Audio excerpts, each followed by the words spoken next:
Prosseguindo no estudo de história de Israel,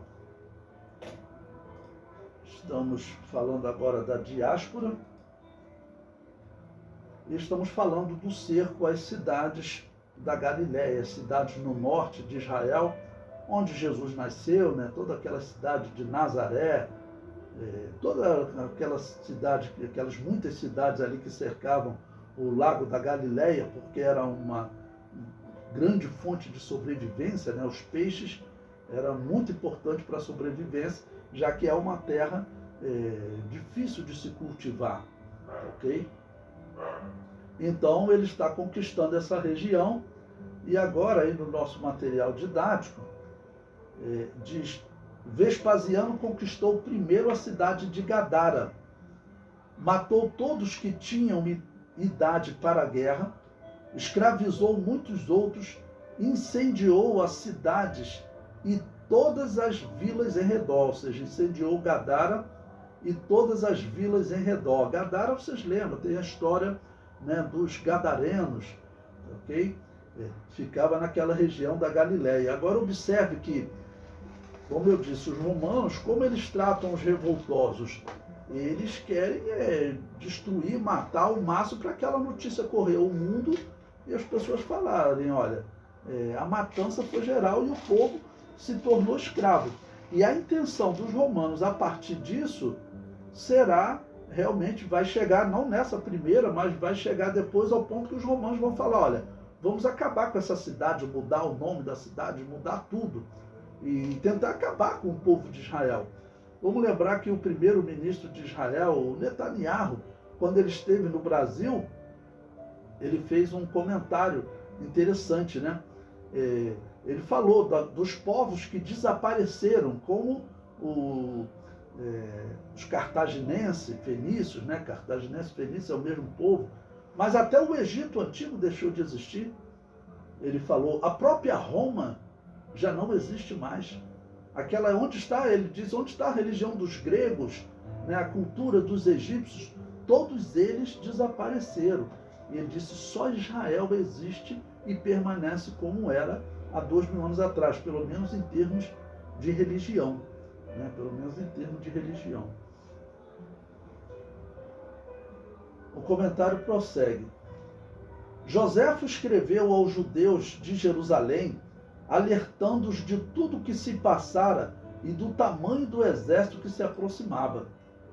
Lembra-se que Jerusalém fica no sul, na Judéia, né? Os romanos estão começando a atacar pelo norte, pela Galiléia. Okay? Um judeu fugitivo da cidade de Jotapate avisou a Vespasiano para atacar aquela cidade onde Joséfo estava, pois, segundo ele, se escravizasse Joséfo, seria mais fácil dominar a Judéia. Agora você veja, nós estamos estudando a história de Israel, quantas vezes nós encontramos algum judeu que acaba traindo a pátria. Isso era muito comum em todos os povos. Às vezes, os gregos também envolveram isso e invadiu uma cidade, aparecia uma comissão da cidade, olha, se vocês me colocarem como governador da área dominada, eu ensino a estratégia para vocês para dominar a cidade. Ah, mas por que você está fazendo isso? Ah, porque quem está lá já tentou, um exemplo, né, exterminar minha família, nós somos oposição a eles. Então tinha sempre algum desentendimento político e acaba que alguém traía. Bom, espera-se que no povo de Deus não aconteça isso, mas infelizmente eles estavam desviados, né? O comentário continua. Na conquista desta cidade, Vespasiano esteve perto de ser morto, atingido por uma flecha no pé. O ferimento do general causou grande furor nos romanos e em especial no seu filho Tito, que os motivou a partir para o assalto. Mas Joséfo mandou jogar óleo quente sobre os romanos. Então, olha como está a batalha, né? Flávio Joséfo se ocultou em Jotapate, nessa cidade, ok? E, claro, lá do lado de dentro dos muros, isso era comum naquela época. Esquentar óleo e os soldados que têm que botar uma escada para poder subir e ultrapassar a muralha, o que eles faziam? Eles jogavam óleo quente nesses soldados. É o que vai ser relatado agora. Então pense como os romanos vão se revoltando também, porque eles viram o general deles ser atingido, quase morrer. Eles já estão aumentando o ódio contra os judeus. Eles veem também agora soldados sendo atingidos, né? Veja o que diz Flávio Joséfo. Em tão extremo perigo, o desespero fez Joséfo cogitar um novo meio de defesa. Mandou atirar sobre a temível tropa romana óleo fervente. Como os sitiados tinham-no em grande quantidade, executaram a ordem e começaram a atirar até mesmo cadeiras e baldes cheios. Aquele dilúvio ardente dividiu a tropa que parecia inseparável, e viam-se cair os romanos contorcendo-se. Então a tropa estava se juntando embaixo, né, para poder tentar escalar os muros. Eles normalmente usavam também alguns aparelhos para poder subir o muro, mas jogando óleo quente, e normalmente junto com esse óleo quente vinha uma flecha incendiária. Então, além do óleo quente bater nas pessoas e queimar, jogavam a flecha, a pessoa pegava fogo. E aquilo ali, claro, o batalhão teve que se dividir, né? Coisa que normalmente eles, como ele disse, parecia inseparável. Diante do fogo, né? O comentário prossegue. Em meio a essa batalha para tomar a cidade de Jotapate, Tito, filho de Vespasiano, conquista a cidade de Jafa. O exército romano mata mais de 11.000 samaritanos no Monte Gerizim. Olha, ele já está agora, o filho do general, ele já está agora na área central de Canaã, ok? Onde ficava os samaritanos, a região de Samaria, no Novo Testamento. E observe, ele diz aqui que só no Monte Gerizim ele matou 11.000 pessoas, só o que Flávio Joséfo relata. E eu comento, o Monte da Bênção se transforma em Monte do Sofrimento. Depois de 47 dias, Vespasiano consegue conquistar a cidade. Eles usaram plataforma para invadir. Veja o que diz o próprio Joséfo. Finalmente, depois que Vespasiano fez levantar de novo as plataformas mais altas que os muros da cidade, um deles foi ao seu acampamento e disse-lhes que tantas vigílias e combates os tinham reduzido a um número tão pequeno e de tal modo debilitado os que resistiam, que já não estavam em condições de suportar um grande ataque. E menos ainda se soubesse escolher o tempo apropriado, que para isso devia atacá-los ao alvorecer, quando tomavam um pouco de descanso depois de tanta fadiga.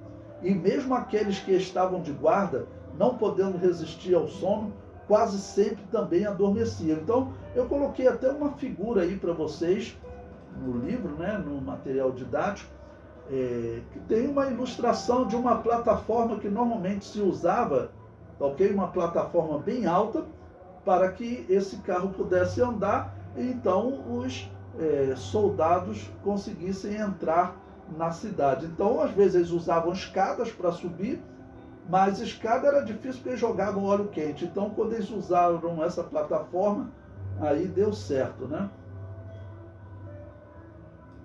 Flávio Joséfo prossegue. Por fim, todo o exército penetrou na cidade e eles puderam então constatar que haviam chegado ao auge da desgraça. A lembrança dos males sofridos pelos romanos durante aquele cerco havia apagado de seus corações todo sentimento de compaixão e de humanidade. Isso foi causa de que muitos daqueles em quem mais Joséfo confiava e que ele havia escolhido para combater com ele, se suicidassem num lugar onde se haviam retirado nos confins extremos da cidade, porque não estando em condições de poder se vingar dos romanos, misturando seu sangue com os deles, quiseram pelo menos arrebatar-lhes a glória de lhes dar a morte, suicidando-se. Essa prática de tirar a vida, que é uma prática condenada, né? O homem não deve fazer isso. Isso vai se tornar comum na história de Israel. E nós veremos mais à frente como nós vamos ver casos, tem uma história ali próximo do ano 1200, quando, como eu digo, 1100, quando começou a primeira cruzada. Então, os católicos romanos resolveram perseguir os judeus que estavam na Europa. Um padre, ele teve as mãos cortadas por ele não aceitar o Jesus católico. E começou uma perseguição tão grande contra os judeus que muitos judeus eles fizeram suicídio coletivo, dizendo que isso era uma santificação ao nome do Senhor. Por quê? Porque o católico obrigaria ele, através de muitas torturas, a confessar o nome do Jesus católico, que não é o Jesus da Bíblia. Porque o Jesus da Bíblia, em nenhum momento, ele instruiu a torturar. Não, ele instruiu você aí como uma ovelha e tentar converter o lobo. Foi isso que Jesus falou. A Igreja Católica, então, se tornou o lobo e ela pegava os judeus e aí você vai torturando 1 semana, 2 semanas, meses. Acabavam que tinham judeus que eles aceitavam o Jesus católico, tá bom? E aí maldizia o nome de Yahvé. Então eles falam assim, para nós não sermos torturados, de qualquer maneira nós vamos morrer mesmo, então nós, para não sermos torturados e acabarmos, mediante tortura, cometer o pecado de negar o nome de Yahvé, então vamos tirar a nossa própria vida. Isso vai ser o mais comum agora na história de Israel, infelizmente. Isso é para nós podermos meditar no que Israel sofreu por causa do erro de rejeitar o Messias, né? Então o número de mortos é muito grande. Eu comento, o comentário prossegue. Morreram 40 mil judeus no sítio dessa cidade onde Joséfo está, né? E 1.200 foram levados escravos. Joséfo fugiu e se escondeu em uma caverna. Foi denunciado por uma mulher e acabou por se entregar. O próprio Joséfo diz, Joséfo então lembrou-se dos sonhos que tivera, dos quais Deus lhe fizera ver as desgraças que sucederiam aos judeus e os felizes resultados obtidos pelos romanos, pois ele sabia explicar os sonhos e ver a verdade mesmo no meio das trevas, a qual Deus muitas vezes se compraz em esconder, e como ele era sacerdote, também conhecia as profecias que estão nos livros santos. Uma pausa aqui para explicar a você, né? Então é interessante Flávio Joséfo dizer que Deus havia lhe dado sonhos de que ocorreria aquela destruição. Como eu disse para vocês, Flávio Joséfo ele chegou a instruir os judeus a não fazerem aquela revolta. Porém, ao mesmo tempo, ele como sacerdote, e ele era sacerdote descendente dos Asmoneus, uma família de sacerdotes muito conceituada. Então ele como sacerdote, talvez ele se visse também na obrigação, no compromisso de estar junto com os seus irmãos. Por quê? Porque a religião estava sendo atacada. A religião de Israel, se ela continuasse no estado que ela estava, ela talvez desaparecesse.